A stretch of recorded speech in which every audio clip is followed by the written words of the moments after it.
మంత్రి వాకిటి శ్రీహరి నారాయణపేట జిల్లా కేంద్రంలో జరిగిన జాతీయ రోడ్డు భద్రతా మాసోత్సవాల్లో పాల్గొన్నారు. ఈ సందర్భంగా ఆయన మాట్లాడుతూ భద్రతా నియమాలు పాటిస్తే చాలా వరకు ప్రమాదాల నుండి తప్పించుకోవచ్చని తెలిపారు. యాక్సిడెంట్ వల్ల తనకు ఎంతో ఇష్టమైన క్రికెట్ను దేశం తరపున ఆడే అవకాశాన్ని కోల్పోయానన్నారు. బైకుల స్పీడోమీటర్లకు అమ్మ నాన్న అని ఉండే విధంగా స్టిక్కర్లను అంటించాలని అధికారులకు సూచించారు. 1,00,000 స్టిక్కర్లకు తానే స్వయంగా డబ్బులిస్తానని వాటిని ప్రింట్ చేయించి ప్రతి ఒక్క బైక్కు అంటించాలని కూడా చెప్పారు.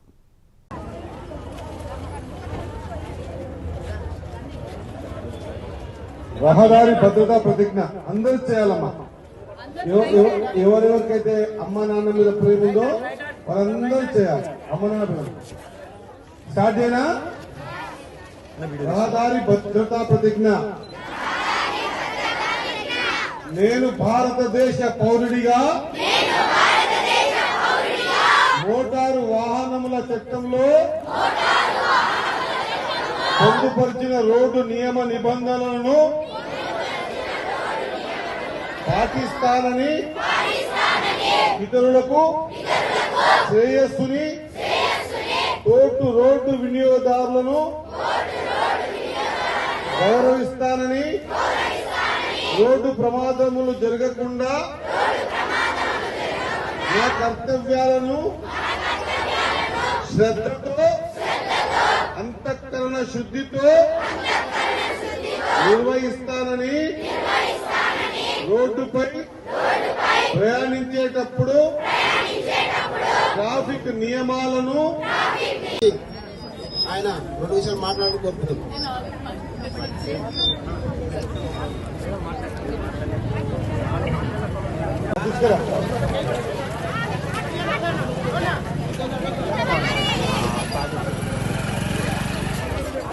ఓకేనా? అది ఎన్నికరండి, ఒక ఎన్నికరండి, పిల్లలు ఎన్నికరండి కమ్ బ్యాక్ సైడ్. ఏం కాదు, నీళ్ళుంటే ఏం కాదు.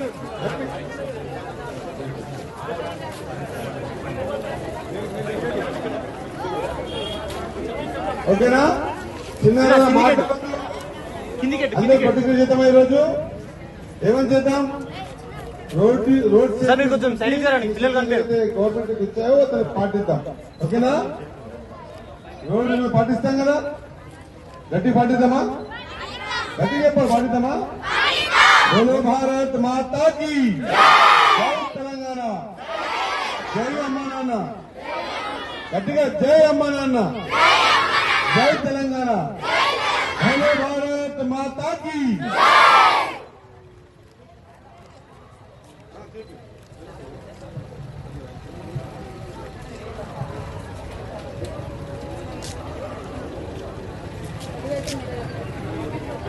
లేకుండా ప్రజలందరూ కానీ మన రోడ్లపై సురక్షితంగా ప్రయాణం చేయడానికి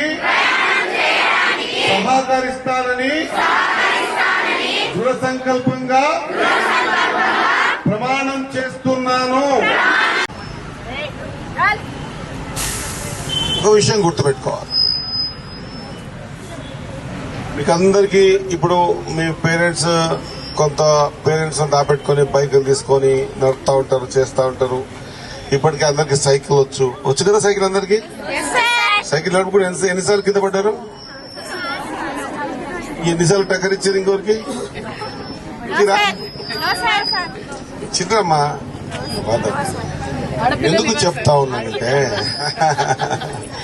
ఎందుకు చెప్తున్నామంటే ఈ మన పరిస్థితి, యాక్సిడెంట్స్ లో మన రేషియో ఎంత ఉంది?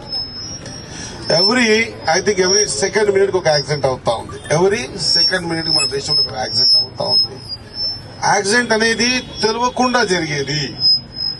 యాక్సిడెంట్ అనేది what is the meaning of accident? Unexpected గా జరిగేది యాక్సిడెంట్. కానీ చాలా మంది యువకులంతా కూడా అన్ఎక్స్పెక్టెడ్ గా జరిగేటువంటి యాక్సిడెంట్ చేయాలనే కుతూహలతోన బైక్ రేసింగ్ అంటూ దాన్ని ఒక టైర్ మీద తీసుకుపోయి అది చూసే వరకు మీకు కూడా నేను కూడా అంత బైక్ స్పీడ్ గా నడపాను. భగవంతుడు చెప్పిన మాటల్ని పాటించాలి. మన కోసం బ్రతికే వాళ్ళ కోసం మనం బ్రతకాల. సొసైటీలో ఇంకొకరి కోసం తపన పడేటటువంటి గొప్ప అవకాశాలు అందరికీ రావు. అవన్నీ బాగుండాలి. అవన్నీ చేయాలంటే ముందు మీరు బాగుండాలా, మీకు ఏ పార్ట్ కూడా చెడిపోకుండా ఉండాలి. కాబట్టి చిన్నదారా ఈ ఏడుగులకు చెప్పవలసి వస్తుంది. ఇది చెప్పాల్సిందిగా తెలుసుకోవాల్సింది. లాస్ట్ టైం కొన్ని స్టిక్కర్స్ నేను పోయిన సంవత్సరం అనుకుంటా, నేను ఎమ్మెల్యే కాక ముందు అనుకుంటా, ప్రతి సైకిల్ మోటార్ మీటర్ రీడ్ కాడ అమ్మ నాన్న అని స్టిక్కర్ పెట్టింది. ఈసారి నెక్స్ట్ ప్రయత్నం చేయాలి. మా అమ్మ నాన్న నన్ను గుర్తుపెట్టుకొని అమ్మ నాన్న అని ఒక స్టిక్కర్ అతికించింది. ఏడా స్పీడ్ మీటర్ కాడ. నేను మేడం చెప్తా ఉన్నా, ఈ వారోత్సవాలలో ఈ రోజు వాడు 1,00,000 స్టిక్కర్ల కార్డు ఏంటంటే పేమెంట్ నేను ఇచ్చేస్తా. ఆ 1,00,000 స్టిక్కర్లని ఆ సైకిల్ మోటార్లకు అతికించండి. కార్లు ఉంటే ఆ స్టీరింగ్ అతికించండి. ఏమని, నాన్న నీకు మేమున్నాం, కింద అమ్మ నాన్న. దయచేసి మనం ఏమి చేయలేం ఒక అమ్మ నాన్న గుర్తుకొస్తే తప్ప, వానికి ఇల్లు గుర్తుకొస్తే తప్ప. కాబట్టి చిన్నారులారా, మీ బంగారు భవిష్యత్తు బాగుండాలి, జీవితంలో మీరు ఎదగాలి, ఒక స్థాయికి పోవాలి.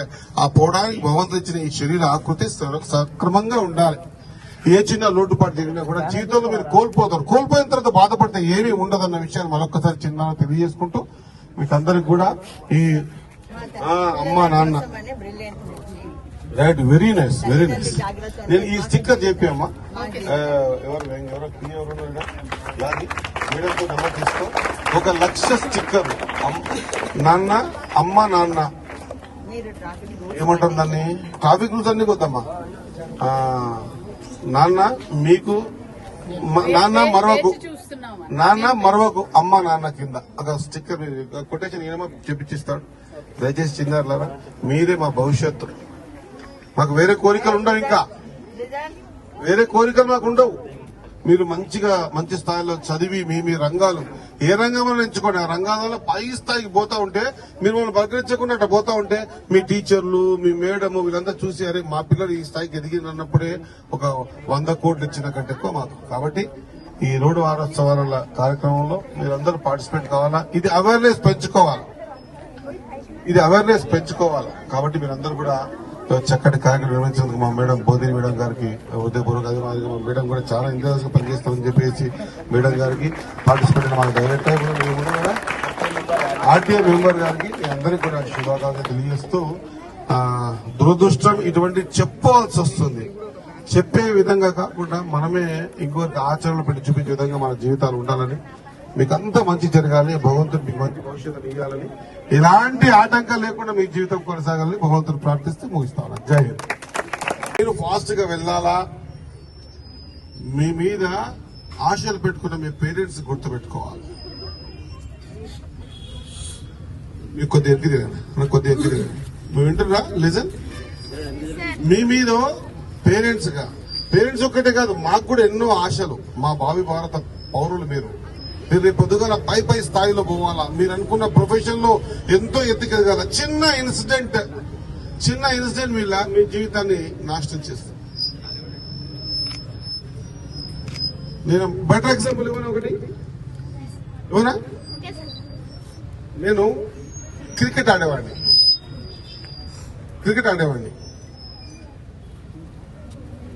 అప్పుడు 92, 94, 93, 94 అమెరికా పుట్లే. మాకు సీనియర్ అజారుద్దీన్, జవహర్ శ్రీనాథ్, మేము ఇద్దరు కో బౌలర్స్.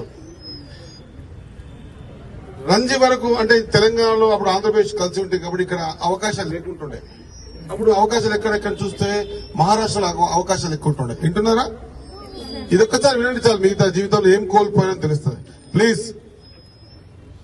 అప్పుడు మహారాష్ట్ర ఇక్కడి నుంచి పారిపోయినా క్రికెట్ కోసం ఆడదామని. మంచిగా ఆడినా, రంజీ వరకు ఆడినా. రంజీ ఆడడం అంత ఈజీ కాదు.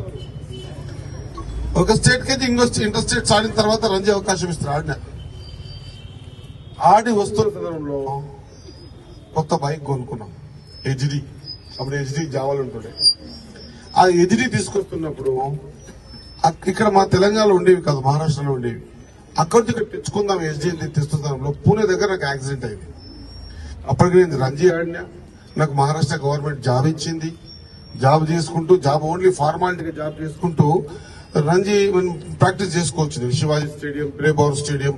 అప్పుడు వాళ్ళంతా కూడా నాకు సీనియర్ అంతా కూడా సునీల్ గవాస్కర్, సంజయ్ మంజరేకర్, అజిత్ అగర్కర్, వాడేకర్, అనిల్ కుంబ్లే, వీళ్ళంతా మాకు సీనియర్. అప్పుడు వాళ్ళు చూసి భయపడేది. ఒక 2 years వాళ్ళతో సమానంగా ఆడేంత కెపాసిటీ ఉండింది నాకు. నేను ఫస్ట్ ఫేజ్ బౌలర్ని. ఆ చిన్న ఇన్సిడెంట్, నేను బాంబే నుంచి మా ఊరు మక్తల్కి వస్తా ఉంటే మధ్యలో పూనూరు దగ్గర యాక్సిడెంట్ అయితే, ఆ రోజు జరిగిన యాక్సిడెంట్ ద్వారా నా లైఫ్ డ్రీమ్ అనే క్రికెట్ కోల్పోయాను.